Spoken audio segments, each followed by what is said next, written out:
Navy Pier, Chicago, the HYROX World Championships.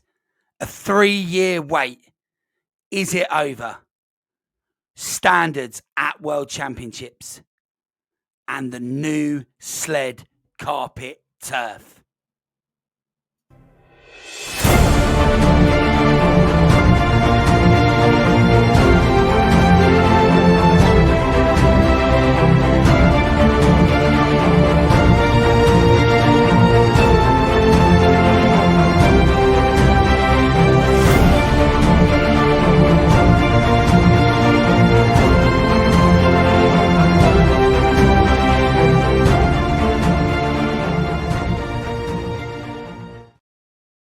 Hello and welcome to On The Rox Podcast with me, Coach Marshy, and welcome to the show. And as promised in the last episode, this week we have HYROX doubles partner in Carol Norris. So we're going to welcome Carol to the show.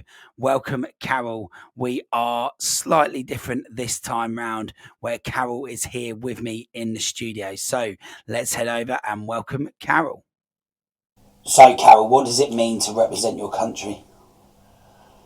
Well, this will be the third time that I've done it, and I'm super proud to do that. Representing England in the Walking of Nations is very emotional every time. Absolutely super proud. And in that Walking of Nations, what is it that comes across for you when you're walking in? Is it knowing that you're about to take part in a world championship? Is it the fact that you've even made it there? Is it the pride of representing England? I think it's a combination of all those. So you're with a load of people that you know. What happens is you're walking in, you see everybody around you, you take in the atmosphere, and personally, I was thinking about everything I'd done to get to that point, how hard I'd worked, how lucky I was not to be injured or ill, and to actually be there. And the whole atmosphere is brilliant. Everybody's so happy, everybody's so proud to be there, and it's just very emotional.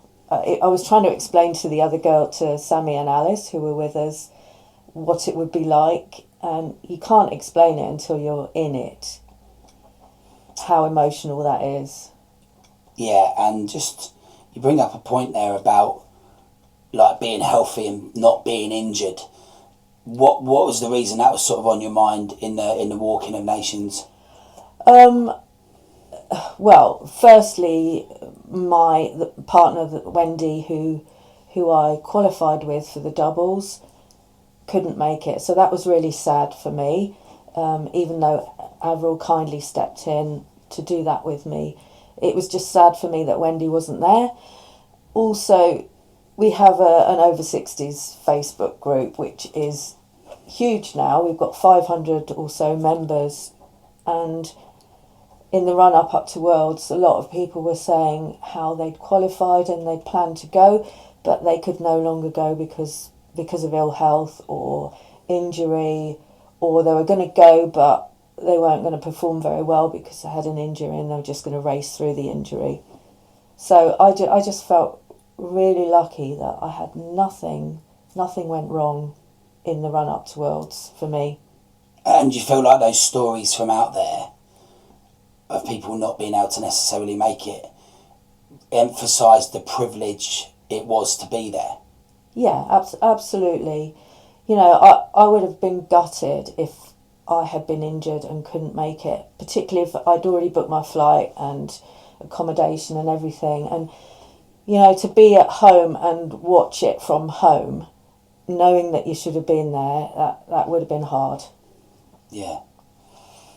And then, you said you were also thinking about the whole process of what got you to that point. Yeah. Let's go sort of into that current season.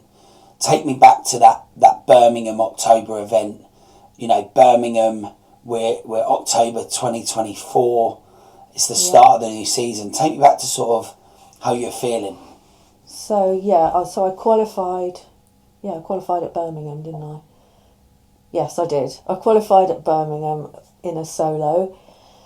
That race for me ended up being quite a tough race because I absolutely went for it in that race at the start, and usually my best part of the race is the second half, and something happened to me. I don't know if I just went too hard. Something happened to me in the second half of the race, and my lunges were a bit wobbly, and they're not normally, and I nearly fell over at the wall balls, but I got a decent time and qualified. So then after that I think I'd already decided that I needed to get stronger. And I needed to get faster at running. So I worked on mainly those two things. So I did a lot of staying behind after sessions here in the gym, where I worked on my strength, both lower and upper body strength. I was very regular with my running, 3 times a week. You know, the long run, I'd do an hour run, either with some fartleks in or something like that, or just trying to maintain a faster pace at zone 2, and then intervals every Friday, which was the thing that I hated most. I think, like, in that solo, just to remind you, in Birmingham, yes, you qualified, but there were two factors or two things to consider that anyone from the side would have seen. That firstly, your wall balls were not conventional for what you'd learnt to have in terms of how it was, but it was also the first time that you did 100 wall balls as well. Yeah, I'm not sure that was a factor in it, because I think before I'd even reached the 100 I was a bit wobbly, and they took me longer. I mean, my wall balls are generally good, but they took me longer than they normally would. And I don't know if you remember, but at one point I nearly fell over. I thought I was going to faint because I was just feeling dizzy. Yeah, it was, from our perspective on the side, having seen what we'd seen up until that point, so, you know, 2 seasons of it, if you like, we were witnessing not what we expect Carol to be doing at this stage. But I think it's safe to say that we'll cover that in a bit. Yeah. In terms of how, from the start of the season to the end of the season, that definitely changed, and how hard work can pay off. So, a question, really, you talked back at the beginning there about this being the 3rd time that you've represented your country. So Manchester 23, Nice 24, and now Chicago 2025. Away from yourself and just HYROX itself, talk to me about the whole process of that. So when we turn up to Manchester compared to when we turn up to Chicago?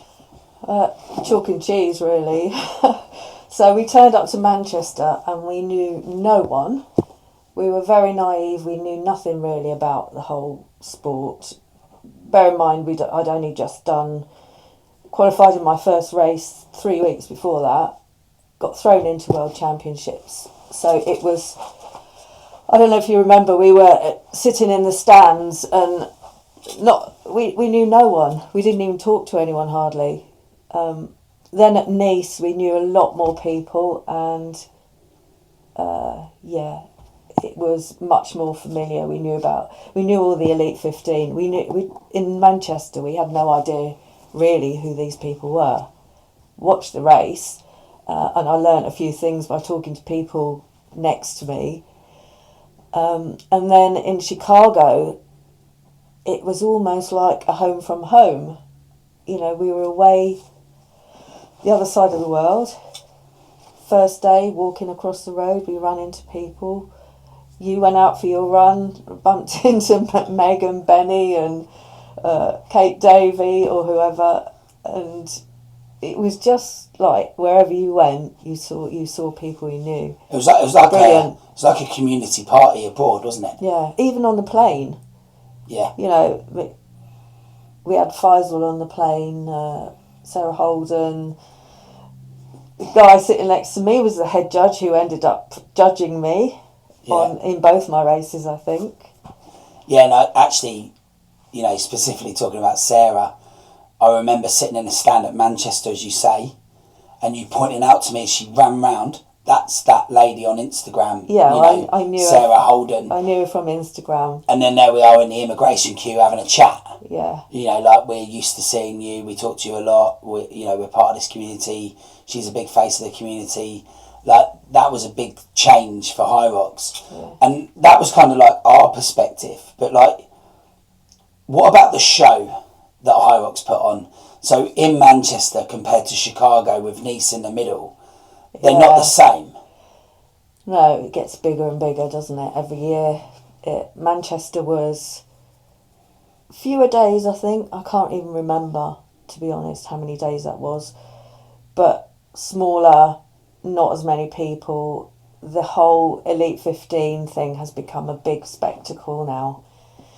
We had 3 days of racing, didn't we? In Chicago, I think there was one evening of racing. In Manchester, men and women solo, that was it. Yeah, and the same in Nice, but we had the relay, which was quite exciting, and I think people were really up for the relay, and that's why we had it in Chicago.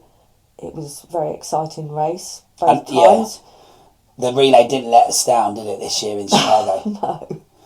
Any thoughts on the relay and what happened with what you saw with Hunter and Jeremy? I think it's just racing, isn't it? These things happen, and everyone's totally fired up in that race. We saw what the normal relay was like in Manchester. It was just crazy. There were just shirtless men everywhere, barging into each other. And obviously the Elite 15, they have to be a bit more controlled about how they're racing. But I think there was a lot of cutting up and trying to get in front of each other. And I quite liked, I know it was wrong, and HYROX did the right thing in disqualifying the Americans for that, and they had to do that. I don't think they had any choice but to do that. But I quite like the fact that there was, Jeremy and Hunter there was no bad feeling over that between them. I think, they know what happens in those races. Yeah, I think, as we might have seen in some more mainstream sports like football and rugby, as it's become more televised over the years, cricket the same, things have not been able to bypass people because you can see it. And I think in certain conversations that we had, it was made clear that actually the camera caught that. Yeah. But I think it's safe to say there's other things that the camera missed. There were other things going on that we could see from the sidelines. Not with Hunter and Jeremy. Not necessarily just them, other people as well, barging and arguing and fingers up and all sorts. Yeah. And I think, that's the reality of sport, and, I think we'd expect to see that. So, here we are in Chicago 2025. Just from your perspective, we know how you're feeling about being there as an athlete and representing your country, but, the city, the venue, the spectacle, the pier. I love Chicago. I thought it was brilliant, a brilliant venue. It felt like you were at the seaside because the lake is so massive. Big city, not quite as enclosed as New York is. It seemed to be a little bit more open and less oppressive. Everything was in walking distance for us from where our location was, where the hotel was. Nice walk to the venue. When we got to the venue, it was... I was amazed at how good it looked, but then it was like another 20-minute walk right to the end where the HYROX was. So we got a lot of walking in, we got a lot of steps in on sore legs at some points. And in terms of how HYROX put that on, obviously the venue's going to dictate a lot, as we know, but when you walked in, there was a lot of space. Everything wasn't crammed. HYROX World, in terms of the shop, etc., sponsors, it wasn't as cramped as it has been in other venues, I guess. No, it wasn't. What was your first impressions when you walked through that door? Well, I think it was more spread out because the athletes weren't all there at the same time. I think that was one key thing. So a lot of people would come for a time and then walk back to the hotel or wherever. So the whole place wasn't crowded full of all the athletes like you get at a normal venue. You could get to all the stands in the shop area. You could get to all the stands. You could there was no queues or anything from what I saw anyway. Registration was really easy. You know, as you spoke to Avril last week, and we kind of met Avril on the way to registration and went up there with her. No queue for that, hardly. So it was all very chilled and easy on that first day, I thought. Yeah, just to jump in about the Avril bit there, obviously the last show, anyone who tuned in will have seen that Avril's kind of perspective on things. But in terms of like my perspective when we met Avril there for the first time, and we've just talked about Manchester and how you felt, did you get the same urge as I did come over you, this feeling of, wow, Avril's where we were in 23? Yeah, absolutely. Avril must have felt exactly like we did then. Because she came along with us, didn't she? So she was sat in a bar and waved to us and called. I'd only ever seen her on WhatsApp, and I knew it was her straight away. But when she was walking along with us, we were constantly bumping into people we knew, and she at that time didn't know anyone hardly, so she must have felt the same. Yeah, and that moment where I think we were almost at the door, and we were at the top end of the pier by the entrance, and we just casually went over and had a good chat with, you know, Kate Davey and Zara and people that we would happily call friends now in our industry. And and Avril was saying, who is that, and I was explaining who they all were. Yeah, she didn't really realise that we were talking to some of the Elite 15 runners, and some of the originals, the OGs really of the sport. Yeah. But in that moment there was the odd person, and I didn't ask Avril on the last episode, and I should. There was the odd person that started pointing her out because of the good job she'd done in Olympia and getting the world record and being the current world record holder. And I don't think she quite understood what was going on in that moment, or from our perspective. But once we were in, and you know, the walking of nations and the warm-up area, the kind of general layout, it felt really grand. Did you feel like that was a positive change? Obviously the venue dictates, but the warm-up area, what were your thoughts? The warm-up area, really, really good. It had all the kit you needed. It had wall ball targets that were actually the right height for once, which was good. They had the new turf, as they call it, not carpet. They had the new turf out with the sleds. I had a little go on that and it seemed okay. The only thing I would say that stressed me out a little bit was they didn't have water there, because I'd left my water back at the hotel, and I thought, oh, it's fine, I'll get some in the warm-up area, but they didn't have any. So, you know, I think always you should have water in a warm-up area. But we managed to blag you a bottle from someone that we randomly met, which was cool. So we've done the Walking of Nations, and we've watched the elite solos, and you're on at 8:10 a.m. Yeah, the following morning. Tell me about 1:30 a.m. that day. Okay, so I don't think I particularly had jet lag, because I'd had 2 nights sleep the night before that just to try and get right, and I had slept okay the 2 nights before, but I was hyped up because I'd watched the elite race, the women's race. I went before the men's race, but I watched it on YouTube, so a little bit hyped up. Managed to get to sleep, woke up at 1:30 in the morning, stressing about my chip timers. So I'd got 2 chip timers, one for the singles, one for the doubles. I thought I'd put them in the right place, but then in my head I'm thinking, oh, what if that's the wrong one? What if I wear my doubles one for the singles and everything goes wrong and all the timing's out and then we've got 2 names up? Anyway, I couldn't get it out of my head and I could not go back to sleep for the rest of the night. And bearing in mind I had to get up at 5 anyway to have enough time for breakfast, and I'd done all my prep the night before, but I wanted to have enough time to walk up to the venue for 7 o'clock and then have time to warm up. So you massively stressing about that chip. You lay there for 4 hours. Yeah, I did.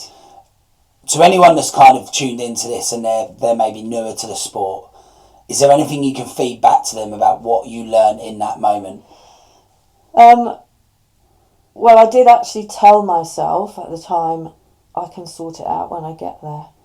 And that's what I decided to do, but I couldn't get it out of my head. And the only thing I can say is, you know, what can I do at 1:30 in the morning about not having the right chip timer? Nothing.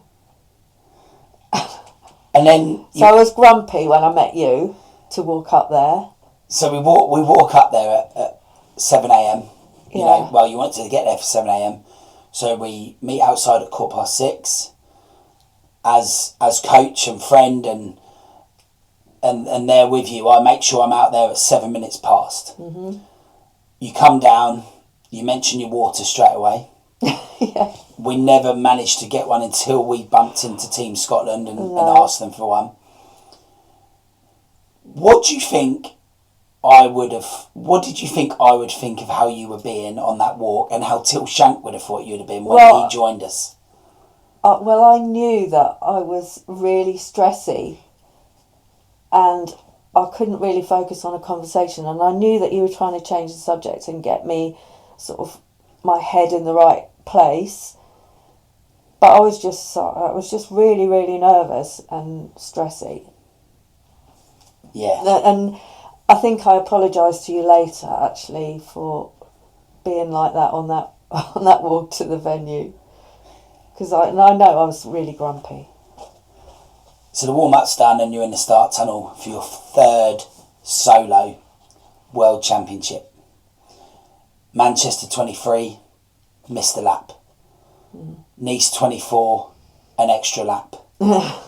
Solo partner, Nice 24, unable to run. So you just did the solo.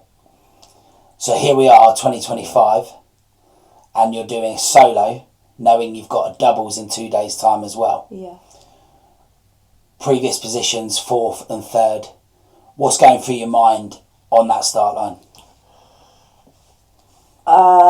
Main thing was I needed to focus on the lap numbers, which were not particularly straightforward, but once I got it in my head, they were. I was up against some of the same women that I'd raced with before twice, so familiar with what their strategy is. And I was thinking, run your own race, because I've been caught out by that one before. Run your own race, focus on the laps, come in at the right time, and just do your best, really. That's what I was thinking in that start tunnel. They were all very friendly in the start tunnel. There was a lot of, chat, and Annette Meyer-Ullman, she always sort of gears everybody up. She G's everybody up at the start, and it's good. I mean, how do you think she was feeling? The mother of the new world champion the night before, and she's racing at 8:10. Yeah. And you're saying she was being very, motivational and very encouraging on the start line. I mean... Yeah, well, I said to you, she must have been... Her emotions must have been all over the place after Linda won the night before. And she did say to me in the warm-up that she hadn't slept. Yeah. Same as me, really. Yeah, for really different reasons. Yeah, for better reasons. And the race starts, and I think it's very apt and appropriate that we go straight to the sleds. Big topic since Chicago. Yeah. there was always going to be a change because of the new carpet, the turf, as they call it, rather than carpet. What was your personal experience? And then beyond that, what was your thoughts on what you actually saw versus what social media is really showing? I came into sled push. I don't know what ranking I was because I wasn't really aware of the rank. I started to push it, and in the normal way with my arms around and holding it like that, it didn't move, it lifted. So I thought, right, that feels different. So I got down a bit lower and started to push it in a different way, and it moved. So sled push was okay for me. I didn't feel it was particularly awful. I don't know where I ranked. I mean, the sleds are not my best stations, but I've worked on strength a lot in this last block, and I am stronger. And my last race, I was quite happy with my sled push and pull. Came out of the sled push, ran round into the sled pull, started to pull it. It would hardly move. It literally would hardly move, and I thought, this is odd. And I was pulling and pulling. I could almost feel my back starting to go, and I was trying to remain calm because it's easy in that situation. It's easy to start to panic. Anyway, just did what I could, and I started to look around me, and I remember you shouting, "Stop looking at other people," because you thought that I was worried about what they were doing, but I was just looking to see whether other people were having the same problem, and they didn't appear to be, from what I could see, other than Annette, my Ullman, who was also struggling like I was. And I think both of us came out of that station quite late, I think 12th and 13th. I didn't know that at the time, but I knew I was quite far down. And, we know what the result is. Everyone listening and watching knows what the result is. Yeah. So there's no spoiler here. But for you to both go from 12th and 13th to 3rd and 4th overall. Yeah. Showed the true quality and experience that you two had in that field of athletes. Yeah. Do you, looking at the social media and the media behind the sled turf, do you feel there's a possibility that you might have ended up in a couple of particular lanes that were focused on after that moment? Because you were very early. In fact, you were the second wave of the age group categories to go through it that whole weekend. In all honesty, I think I got a bad lane in the sled pull. I really do, because my previous sled pull had been quite good. I'd improved on it a lot, and it just did not move, and you probably saw it yourself. I was struggling a lot on there.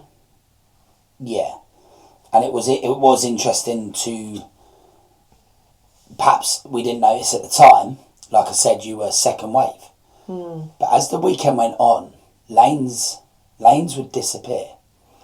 And those lanes that you were in were not in use at times. No. After various social media posts. I think they took those first few lanes out, didn't they? Because we were concerned that on the Sunday, because Avril and I, we knew we were going to be in the top, whatever, we were concerned that we would get one of those lanes. Yeah, and I think, there's plenty of opinions out there, and we're no need for us to add to it at this stage, but I think given what's been said, given what we saw, I don't know if it's fair to say that it was a systemic problem across the whole turf. No. I think it was very isolated, and the social media, if you look closely enough, particularly focused on certain lanes. Yeah. But the turf was always going to be different. Well, it was the first thing that Annette said to me when we crossed the line, and we spoke to each other, and she said, the sleds, she just shook her head, the sleds, she said, I was almost crying. Yeah. And she's a strong woman, normally she's pretty good on those. So let's go through that second part of the race, starting in the burpees really. From the burpee point of view, approaching the halfway point in relation to both of you two, 12th and 13th respectively. From the outside, it was extremely obvious that you were moving through the field at some speed and that you were bypassing people and eating them for lunch, basically. Well, come back, Queen. And it was. It's the second year in a run, through probably no fault of your own this year. Whereas last year you'd done the extra lap and had to fight back to the podium. Yeah. This year you were fighting back due to what we think is an unfortunate lane draw in the sled pull. When you're going through the burpees, the row and the farmers in particular, could you feel what we saw? Did you feel you were going past people? I didn't actually know, to be honest. I knew I'd gone past some that I had seen in front of me. I felt that I was going past some on the burpees. I was pretty happy with my burpees, actually. I was happy with everything from then on, after burpees, from burpees on. Happy with everything. You know, I did everything I possibly could from that point. Yeah, I mean, there were some people that I kept seeing ahead of me the whole way, and I seemed to pass them on the lunges or wall balls or somewhere, because I ended up in front of them. So I wasn't fully aware of who was around me, other than I knew the leaders were in front. And enter the new Aussie in the category. I didn't even see her. that we'd never seen before in your particular category. Sue Rogers, I believe. Yeah, I didn't even see her. Deserves a lot of credit, probably. Yeah. You know, came in there fighting hard. Yeah. From the get-go. I believe it was her husband on the side was... You could see how in it he was. Yeah. But also aware of all of you around as well. And the emotion was there, as it would be for anyone. So you come into the wall balls, really, whether it was you or whether it was us on the side, or even Faisal and the MCs, him, Benny, they do know in a World Champs more about what's going on at the wall balls. It's not random like it would be. No, they know the ranking. They know what's happening.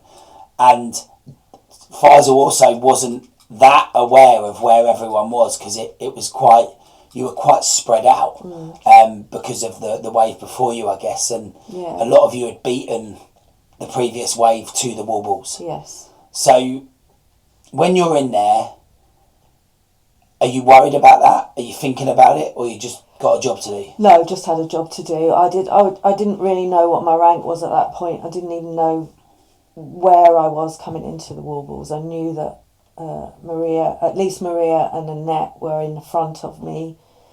So I didn't know about Sue Rogers, didn't know where she was. I just had a job to do, as you say. So just came in, started my wall balls, cracked them out.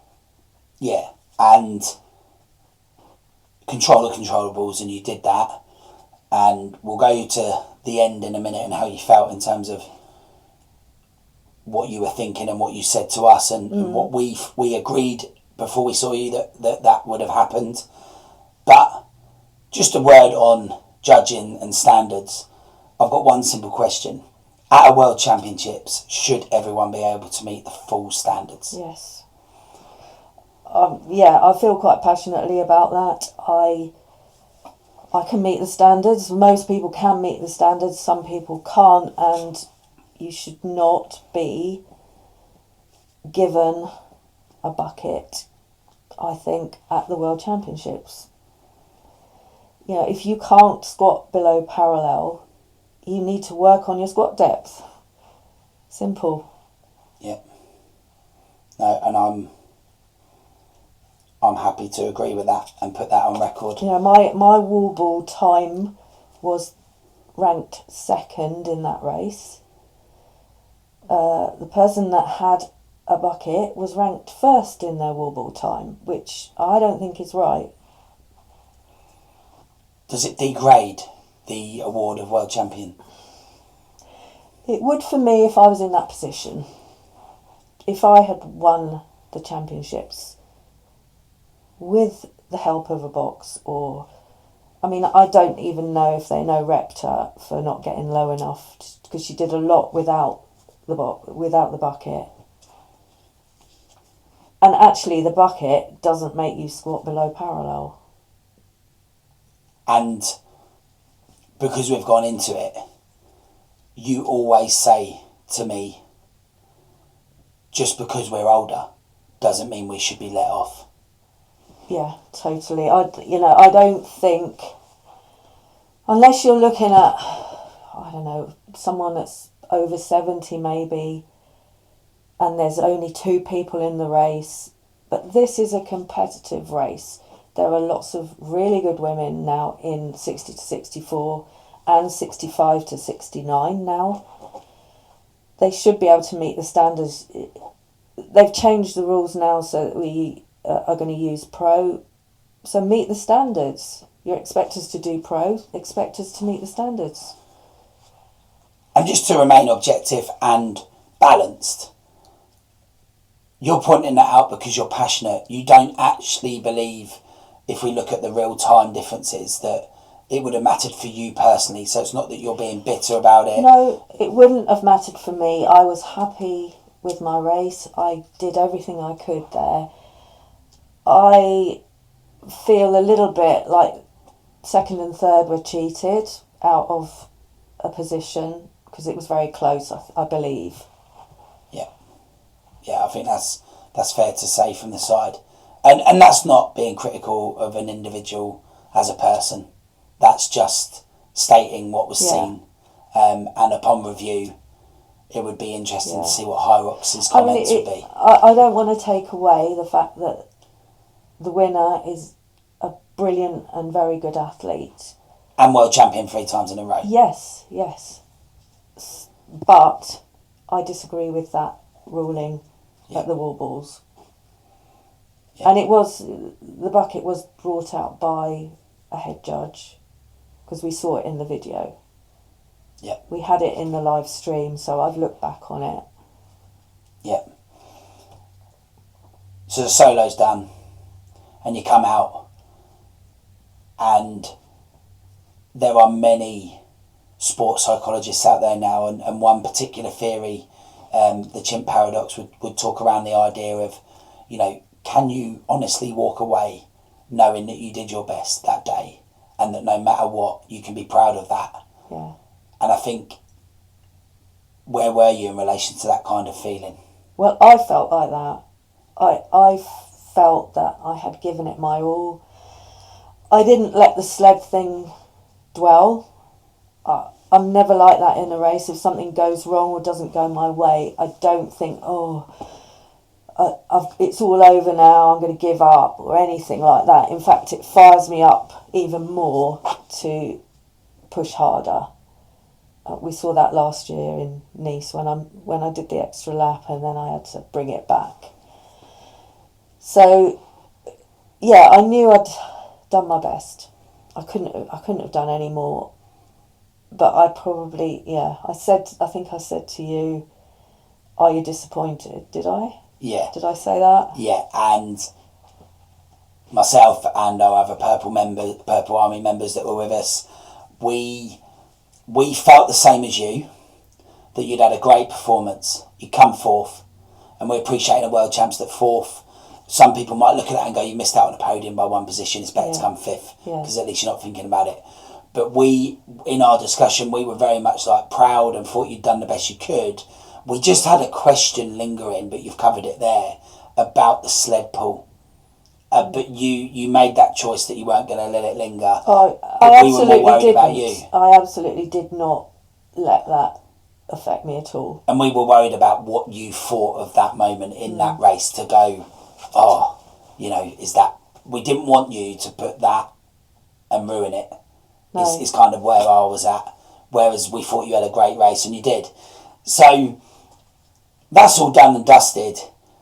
we go and do a contrast bathing at a very good place in Chicago. Had good fun with that as well. Recovered on the Saturday, watched the elite races, and tried to chill out, proper dinners, etc. And then you're in the doubles, and I'm going to give you a floor now to talk about that. Avril in the previous episode sort of gave us her perspective, and rightly so. Yeah. You know, pointed out why she was even there in the first place. But here we are, your third world champs, and you've also been involved with DECA world champs, and the elusive world title has evaded you for that time, and here you are, and it's you and Avril, and on paper you got a real chance. Yeah. And then reality hits. We look at paper and we see the Americans in the flesh, and we see them start that race. Yeah. And they are everything we thought they would be, and they were brilliant. Yeah. So you had to fight. Yeah. So what's your perspective? So we came up, we were in the start tunnel, and Avril said to me, I'm not going to go out super fast. I'm going to take them later.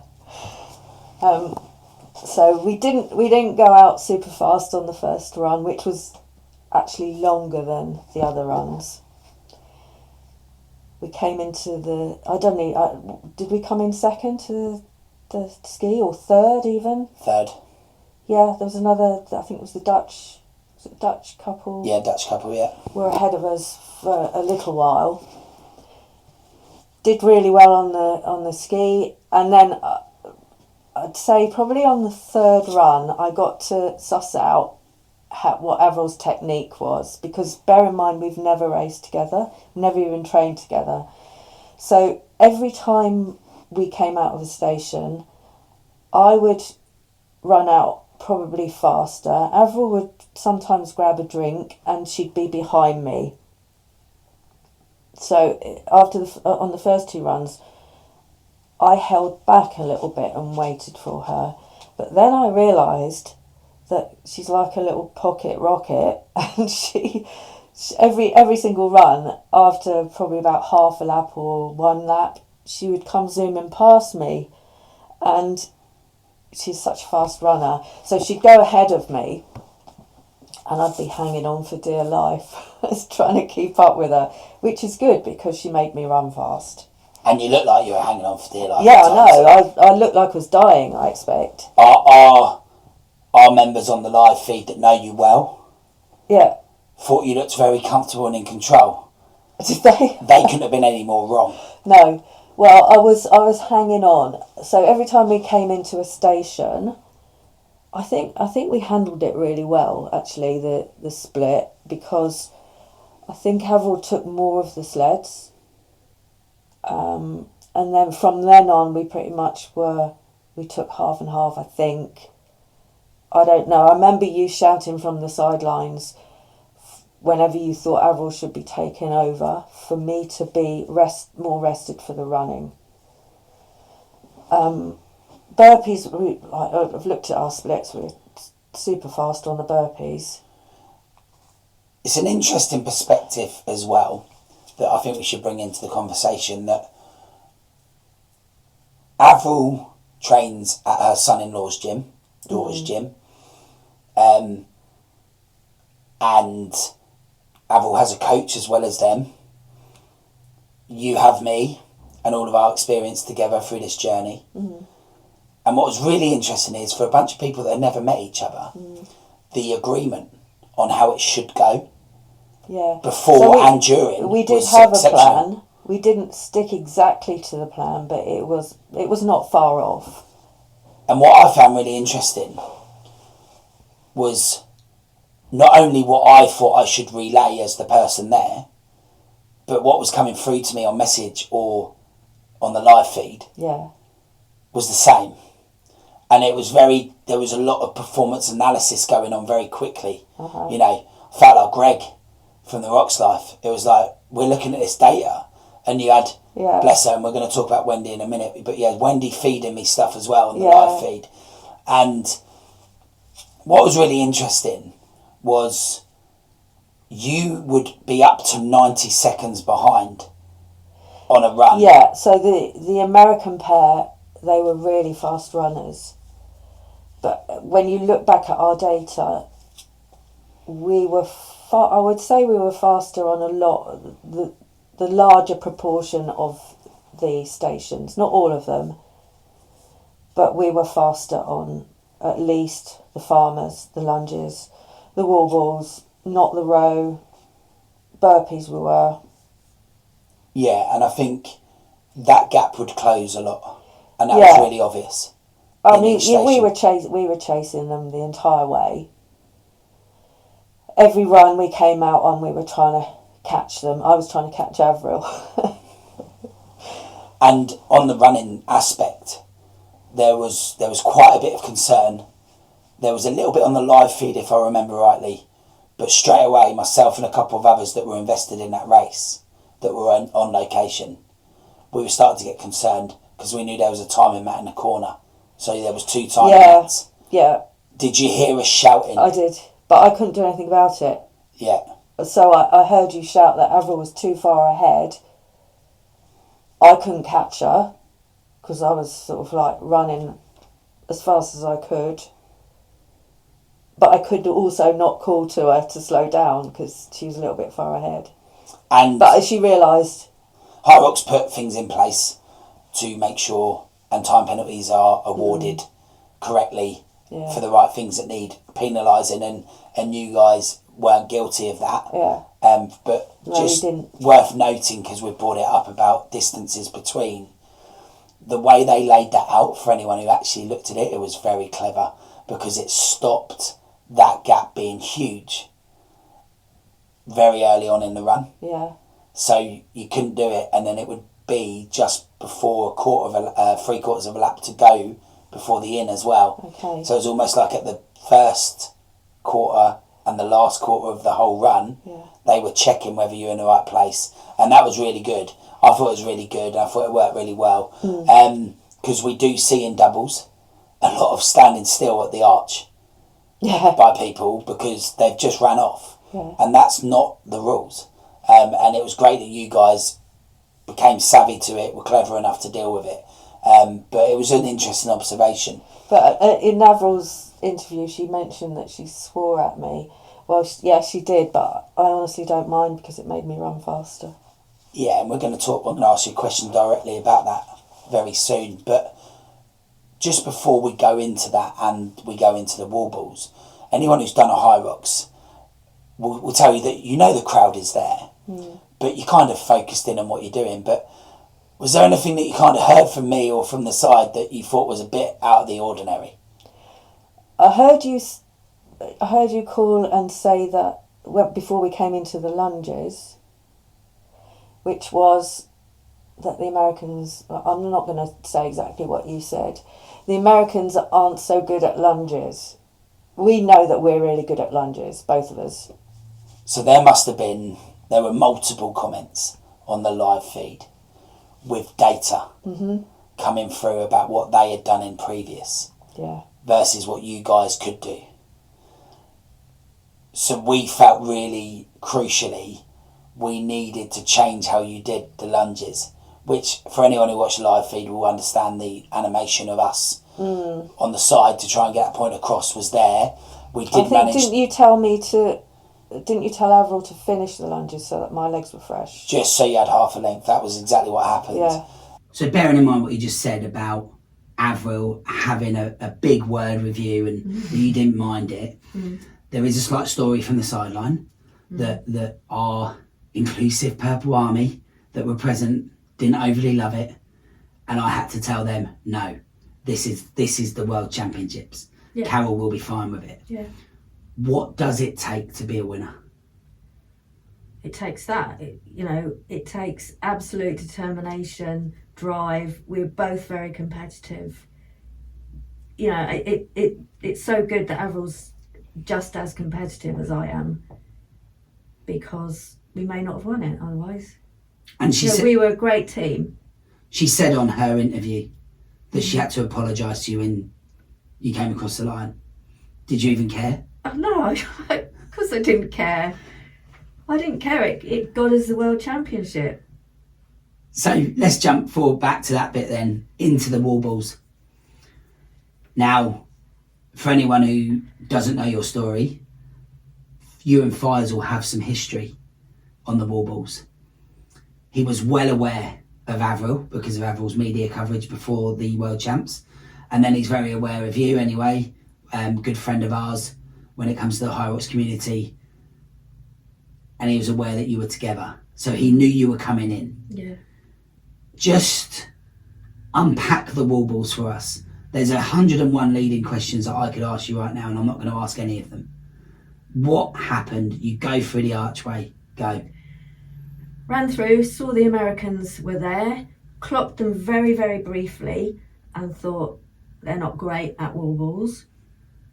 I literally determined that in a couple of seconds. Then I faffed about going to the wrong warble thing because I wasn't sure where I was going to go. That was hard to watch. Yeah, I know, but I have no idea why I did that. No idea. Anyway, started. I think I possibly did 30 the first before I swapped with Avril. Then Avril did some, I don't know how many, but we've seen on the feedback there was a lot of shouting going on because Avril's got has had her shoulder replaced and finds warbles quite hard, not in terms of squat depth but throwing. So at that point I think Faisal came and talked to me and he said, I can't remember what we were on, but he said to me to get to 70, give Avril 10 and then you finish them. So it's pretty much what we did. And I could hear when we went ahead because I could hear all the cheering and everything. And then I heard Faisal say, Avril and Carol are now ahead. So I knew at that point that we could have them. And take me back. So what you didn't know, because you weren't there, was that it took the Americans 4 reps to get 1 rep. Right. The first 3 were no reps and the counter didn't count. So straight away because they missed it. They missed it. And we knew you'd gone past the arch. Yeah. So that next time you came to the arch, you were coming in. So we knew you had gone and we saw 3 no reps. Yeah. You can imagine the Boyd. And we got another lap to go. We knew you'd already gone past the arch a long time ago. So you were coming in on the next one. We also then saw the 3 no reps. So we were Boyd. You then came in and you were 20 reps behind with them in I would say on average in every 10 there was a few no reps that they threw. As in not depth, they seemed to have that just fine. It was more about target hitting for them. I think they felt the pressure the minute you got into the warbles. Did you know that you were 20 warbles behind? Not until after. Okay. When we came in, I didn't know that. So as with the solo, was it that there was a job to do? Yeah, and I actually felt brilliant on the warbles. I felt like I could just go and go and go. I don't know where that came from because I was knackered halfway through the race. I thought I was going to die halfway through, but then all of a sudden I just got a massive surge of energy. And going back to that first question right at the beginning of the season and how it went on the warbles to how the season finished on the warbles. Yeah. What a difference, what a contrast, what a feeling. I know. Did you, in that moment with Avril and you've pulled it off, she's done the 10 to go from 70 to 80 and you've got 20 to go, you're already ahead. We knew you were ahead. What's going through your mind? I knew I could just do that 20. I knew that wasn't going to be a problem. I probably could have kept going after that even. So I knew we had it at that point. There was no question in my mind that we had it. And then just talk to me about the emotion. The run across the line. The lying down on the stage, God, JK. Yeah. The lying down on the stage, JK. That's allowed. It's standard lying down on the stage, isn't it? And the feeling on the podium with the national anthem. Just... Oh, don't ask me about that because it's like... What is it to be a champion? Oh, it was absolutely brilliant. I mean, you can see our faces on the photos as we run through the finish line. What is really nice is that you get a thing that flashes up saying world champion, and then you get the A-team. Is it the A-team song? Yeah, they were using a bit of Avengers, a bit of the A-team, a bit of Something they were using like a few that. different ones. Something like that, and then we did the gong together. Brilliant, absolutely brilliant.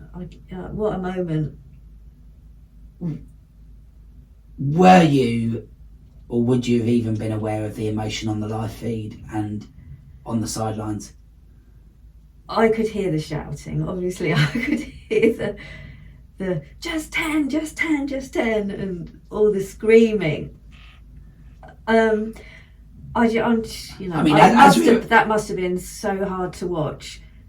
And yeah, I'm so glad that you live fed it, because people back home and friends and family could have got to see that, and now they can feel what it was like. I mean, on recording, we're basically 2 weeks since, but you can even hear in my questioning today, I'm not sure my voice has recovered yet. And what I would say is, from the sidelines, the emotion, me, Sammy, Alice, Tracy, Avril's friend who was there, the emotion was raw. They probably shouldn't be biased, and we probably shouldn't talk about it here, but the emotion from the Brits in the Warbles, the judges, the UK team and the staff that happen to be around that know who you and Avril are. It felt bigger for us because of the comeback from being 20 Warbles down, which you wouldn't have known. I love those sort of races though. Where it's close, it's so much better than if we had won by 3 minutes or something, isn't it? When you're chasing all the way and then you manage to take it at the last minute, it's so good. Who needs the Elite 15 when you've got the 60 to 69 category for doubles? Although that category's now gone. So the podium, when we look at the podium, you stood and watched in Manchester. You stood on the podium in Nice. You knew what the podium venues had been like previously. But this one was different. This was grander. This was bigger. The venue counts, I get that, but it was much better because it was personal to those particular races. Whereas before they just had everybody out in all the different categories, one by one. Usually the 60 64s are near the last, so you've got to wait for everybody. And it was, I think they only did 2 categories, and it was much more personal. And in front of all the sponsors and the shop and everything else, so there were always people watching, and everyone in that area always clapped and cheered. And national anthem, Carol. Oh. What a moment! Yeah, I was crying. I was crying on the podium, as usual. And did you ever think you would stand on a podium and have your national anthem played? I knew it was a possibility. It's always a possibility, isn't it? Absolutely. It's something I've been hoping for and working towards. And we celebrated it, we enjoyed it. They don't just stop at the show when it comes to the actual championships. They certainly know how to throw an after party as well. Oh, that was such a brilliant party. They get it right. I want to ask you a question about something I saw. Yeah. So what I see Mo and Christian sitting at the press conference answering the questions. I see Mo and Christian talking to the people in the corporate area, and Mo mic'd up on the track side. I see Mo at the top of the runway, at the end of the last throw of a wall ball in the adaptives, and I see Mo on the podium dancing in the nightclub. And Christian, I knew you were going to say that. And they're giving it some. Yeah. How important do you think it is that leaders lead and that they show all of it? Well, I love the fact that quite a lot of the Elite 15 were there, and the big wigs from HYROX. It's brilliant. Loads and loads of people were there. So good. And also, 4 hours of dancing cures the DOMs. No DOMs. my recovery has been so much better this time because of that dancing. So we're home now, and since we've been home, there's two things that need asking. What are your thoughts on the rule change as someone who was part of the over 60s group that was pretty vocal about not being treated differently? What are your initial thoughts on the rules? I think it's a good thing. When I first heard about it, I felt quite excited inside. I've got work to do on it. I'm going to be working quite hard towards that, but I've managed to change my open race now to a pro. Bring it on. And if I end up becoming the podcaster with the reputation that likes to give HYROX credit where the internet likes to pull them down all the time, tell everyone what they've done and how they've dealt with those of you that have entered a race before the rule change came in an open category. So I messaged them asking them the question, what about, you've changed the rules, what about those of us who are competitive and would like to qualify and have entered races in 25, 26 in order to try and qualify, but at the time we could only enter open race. I asked them to clarify that, what would happen, and they immediately came back to me within 48 hours and said, we'll just swap your open race to a pro if you tell us which day you want.